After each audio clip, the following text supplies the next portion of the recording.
video game, movie and TV show curse may well be over, but even if so, we have 3 decades of terrible tie-ins to look back on. And this can go both ways, as most games based on blockbusters are tired, cheap and lazy. However, Uno reverse. Now and then a cinematic flop comes along that has a tie-in video game that completely overshadows it. I'm Cy for WhatCulture.com, and these are 10 genuinely awesome video games attached to terrible movies. Number 10. Alien Resurrection. After Alien 3 made a mess of Ridley Scott's sci-fi franchise, fans hoped the follow-up, Alien Resurrection, would course-correct the beloved series. Instead, we got another trashy sequel devoid of the nuances that made the first 2 entries special. Because Resurrection is regarded as a blot on the Alien name, Argonaut Games' video game adaptation seemed doomed before it started. And this PS1 title isn't too bad. I mean, it's definitely not great compared to other shooters that came out the same year like Deus Ex and Counter-Strike. Alien Resurrection wasn't exactly the cream of the crop. But in its defense, the game captures the haunting atmosphere which was flagrantly absent from the movie. Even though you're well armed, you are always cautious, knowing that xenomorphs and facehuggers can make mincemeat out of you in no time. Perhaps most importantly, and making it worthy of a spot on this list, Resurrection somehow pioneered the dual analog stick control scheme. Although this mechanic was considered confusing at the time, it quickly became the standard among first-person shooters. Alien Resurrection may not be perfect, but there's no question its controls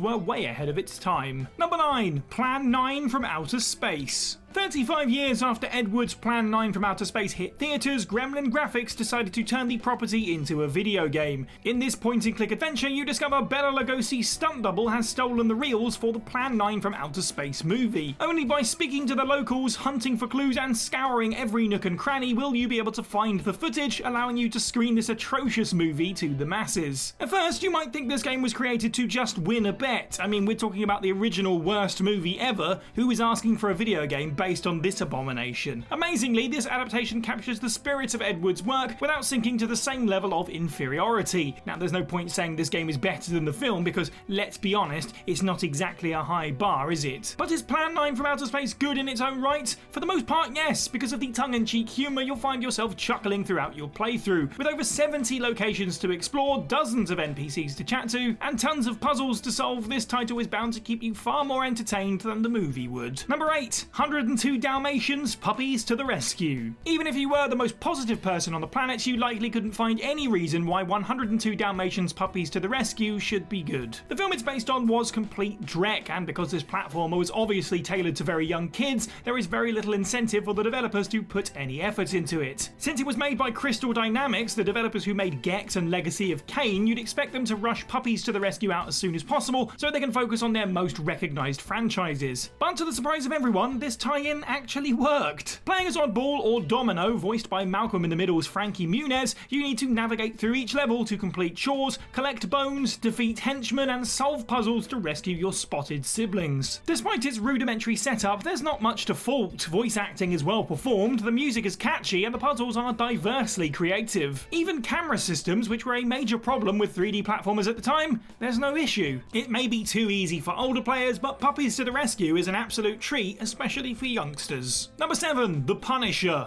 This one might not be appropriate for the youngsters. Not only is the Punisher game regarded as vastly superior to the film it's based on, it's a damn great Marvel title in its own right. Rather than just copying elements from the mediocre movie, the Punisher game is crammed with iconic Marvel characters, including Nick Fury, Black Widow, Kingpin, Iron Man, Daredevil, and Bullseye. The game also features plenty of iconic Punisher villains such as Bushwhacker. But the most important aspect of any Punisher story is the violence. Although the game was initially criticised for excessive gore, this seems a bit unfair since, well, what did you expect from a Punisher game? It's like complaining there's too much jumping in Super Mario. Now, this criticism could be justified if the violence was mindlessly brutal, however the game gets away with it since the violence is used to advance parts of the plot. Instead of interrogating perps the old-fashioned way, our so-called hero can shove them above a buzzsaw or beside a wood chipper, hoping to scare answers out of them. Because certain puzzles and secrets require effective interrogation, or a corpse, brutally dealing with NPCs isn't just advised, it's necessary. Number 6. The Lawnmower Man. When it comes to criticising the Lawnmower Man, it's hard to know where to start. Despite being a cyber thriller revolving around virtual reality and psychic powers, this quasi-adaptation of Stephen King's work is incredibly boring. At the time of release, the only saving grace for the film were some trippy visuals, but time has not been kind to the Lawnmower Man since its surreal special effects are considered a joke by today's standards. On the plus side, the tie-in game was pretty good. Not only that, the gameplay was astonishingly varied. varied. When you boot up the Lawnmower Man, it looks like a simple run and gun, but before you know it, you're performing pattern-based puzzles or blasting everything in a top-view driving level. When you enter the cyberworld, the arena you're transported into can take the form of a first-person shooter, a third-person rail shooter, or a vertical side-scroller. Now, because the Lawnmower Man doesn't stick with a specific genre, it can be disorientating for casual gamers. But at the same time, you have to commend the developers for going all out. Instead of just making the Lawnmower Man a bare-bones platformer, they crafted one of the most unique games of its time. Number 5. X-Men Origins Wolverine Uncaged Edition. X-Men Origins Wolverine was touted as a game-changer before its release, since it would kick off a slew of spin-offs centered around singular characters in the X-Men universe. However, the idea was scrapped since this prequel sucked big time. With cartoonish action and a by-the-numbers story, it was like the filmmakers were trying to ruin the Canadian superhero. Fortunately, the video game adaptation did Logan justice. Unlike the neutered violence in the film, the gore is on full display here, allowing you to turn enemies into bloody fountains with the old Knucklehead's adamantium claws. The game perfectly captures Wolverine's berserker rage, since his attacks become stronger as his anger increases. Rather than just being a straightforward beat-em-up, Uncaged Edition has moments where you use your heightened senses to detect traps and enemies, which is a nice way to add variety to the gameplay. Number 4. Star Wars Episode 1 Racer. Despite the fact cheap movie tie-ins have been around forever, Star Wars games usually turn out well. However, fans were justifiably cynical about any game connected with Star Wars Episode 1 The Phantom Menace, because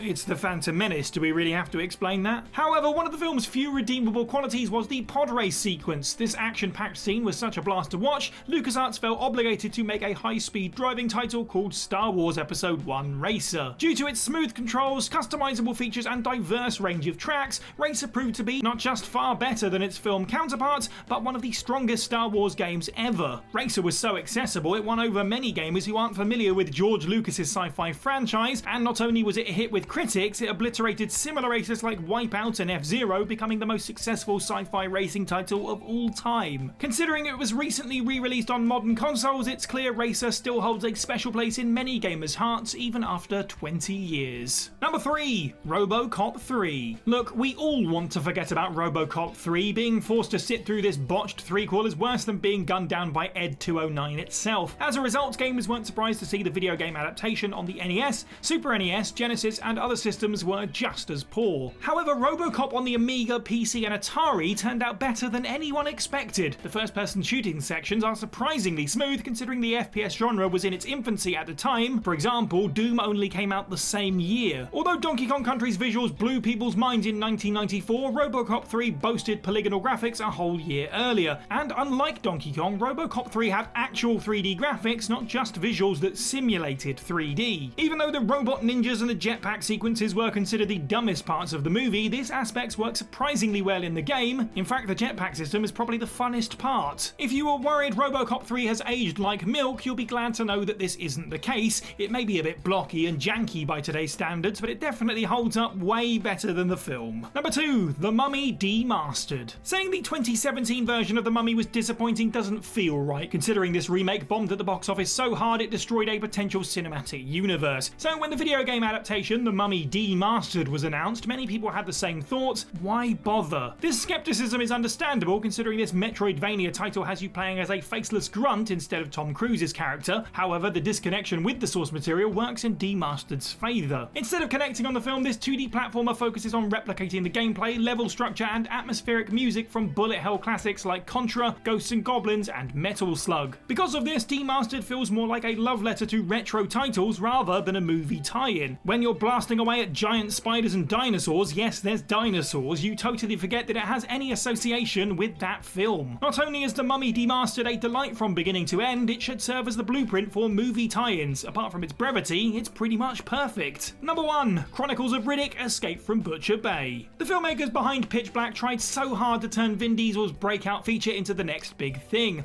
Although Pitch Black spawned sequels, video games, novels, TV specials, comics and an animated feature, the franchise never really took off. But there is a diamond in the rough. To capitalise on the release of the second installment, Chronicles of Riddick, a tie-in game was released called Escape from Butcher Bay, which centres around our titular anti-hero escaping from a maximum security prison. Although the movie barely broke even, Escape from Butcher Bay is a different story altogether. The level design is top-notch, the controls are slick, you're given a lot of variety whether you want to dispose of enemies outright or by relying on stealth tactics. Because of Riddick's eyeshine, you can also use the darkness to your advantage. But Butcher Bay isn't just great, it's revolutionary. At the time of its release, its graphics, lighting, skin textures and facial animations were on another level. When you look at some of the shots now, you'd swear you were looking at a modern title, not a 20-year-old game. Although Chronicles of Riddick never became as big as the creators hoped, it indirectly led to the creation of a truly outstanding video game. And that's the list. Let us know what you thought of this video down in the comments below. Which of these movie tie-in games is your favourite, and let us know of any others that we didn't include.